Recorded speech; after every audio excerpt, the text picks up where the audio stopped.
Welcome to the Scent of Beauty. My name is Susan, and this video is titled Kindness. I have had the word kind or kindness come up on my radar. The stories of unrequited kindness, and it finally got my attention. I must admit, I think this stems from the last video I made on solidity, common sense. So from that video, that last video prompted the necessity for us to take a look at the word, at the actions, the acts of kindness, and see if we can find some contradictions in how the word is defined. Because definition, belief, I believe, and that I practice as it pertains to kindness affects my psyche, hence it affects our scent of beauty.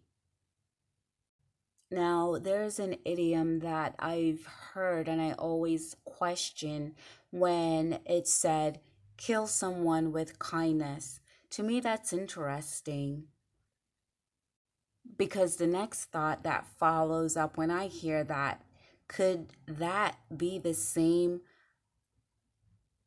in concept as someone drinking poison, expecting the other person to die? Keep killing with kindness at our own expense? It's a question. Keep killing with kindness, extenuating,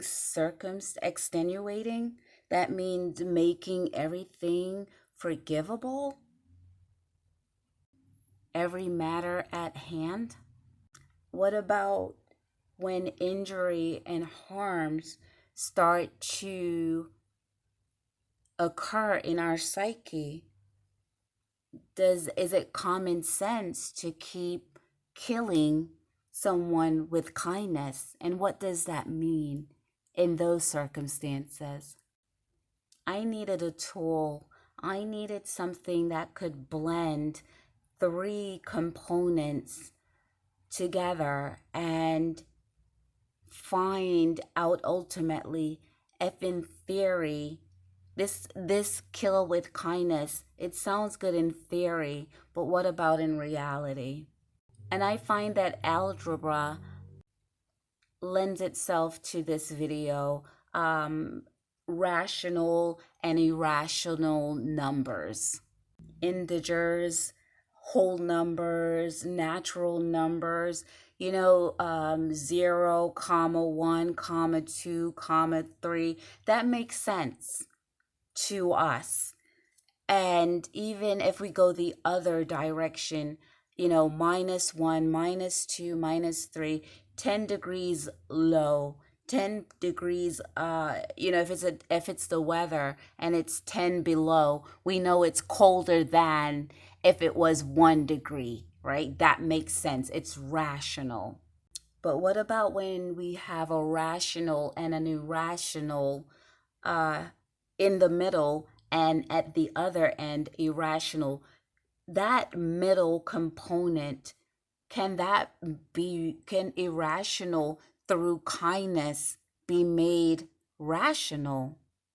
The proof is in the contradiction.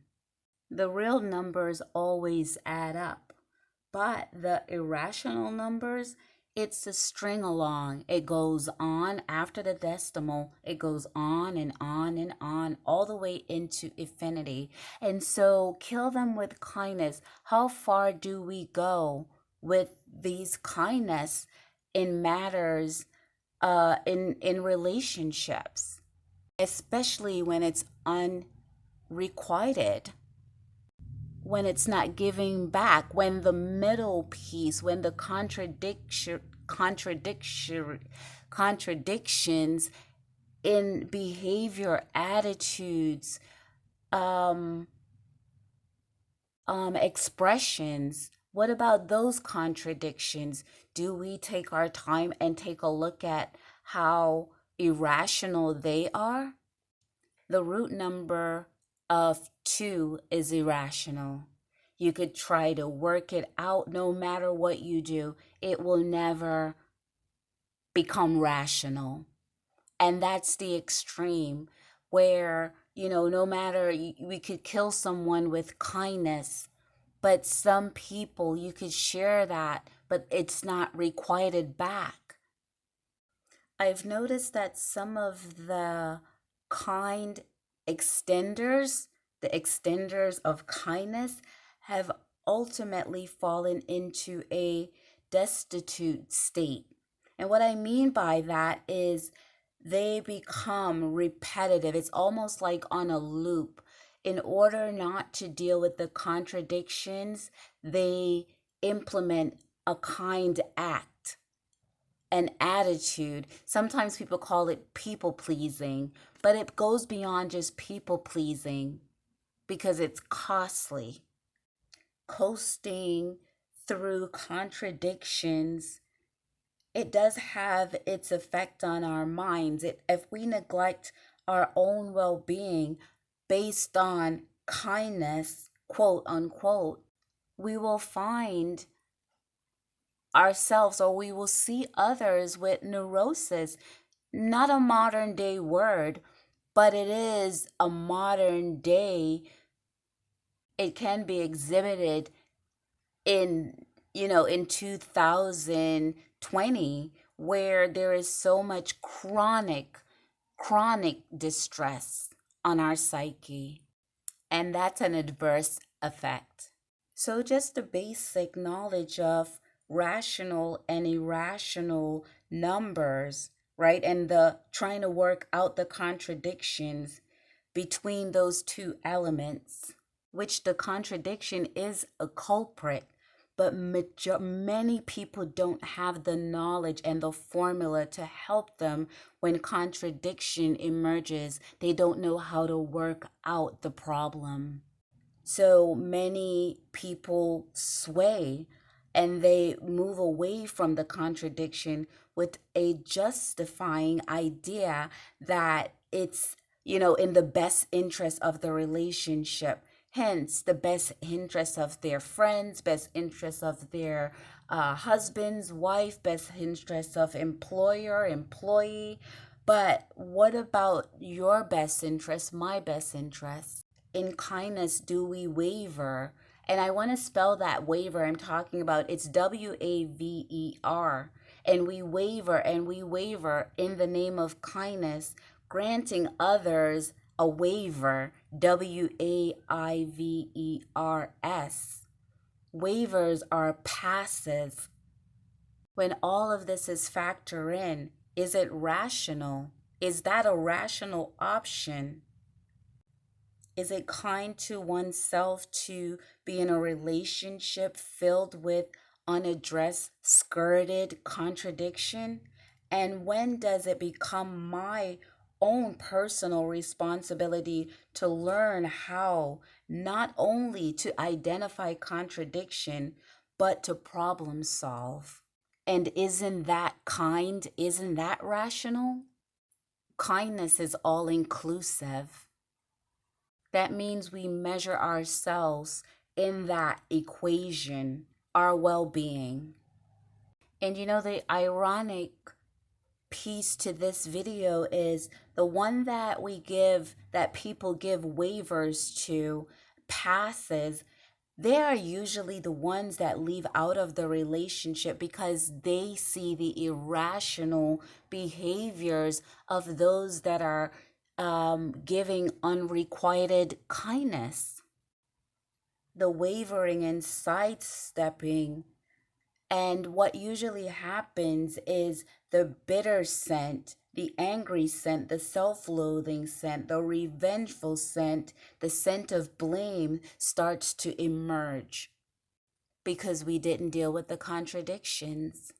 Another important piece to this video is the individual that get the waiver, the pass, they usually describe the waiver, the ones that always moves out of the contradiction and try to extend that kindness, quote unquote, and they always describe that individual as irrational.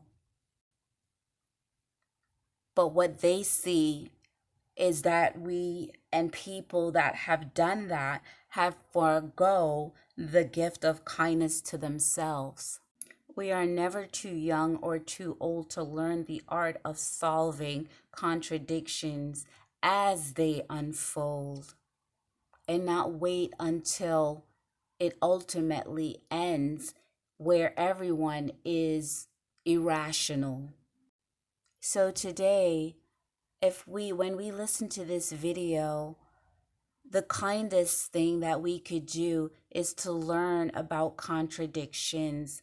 How do we bring them into a place of balance? Have some wholeness in our psyche, in our lives, in our relationship.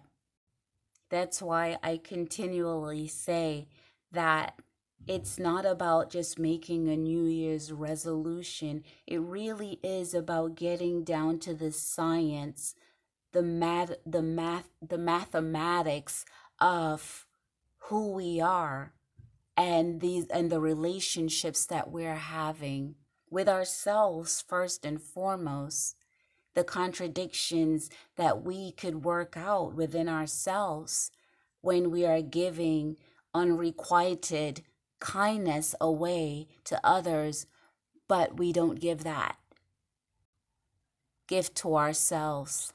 We don't have to go the route of being stringing ourselves along with the label kindness. Today we could go to the other side and live in a rational state of being where everything that we count, that it is kind, it's considerate, and it is loving, and it is sensible, and hence that is the scent of beauty. Thank you.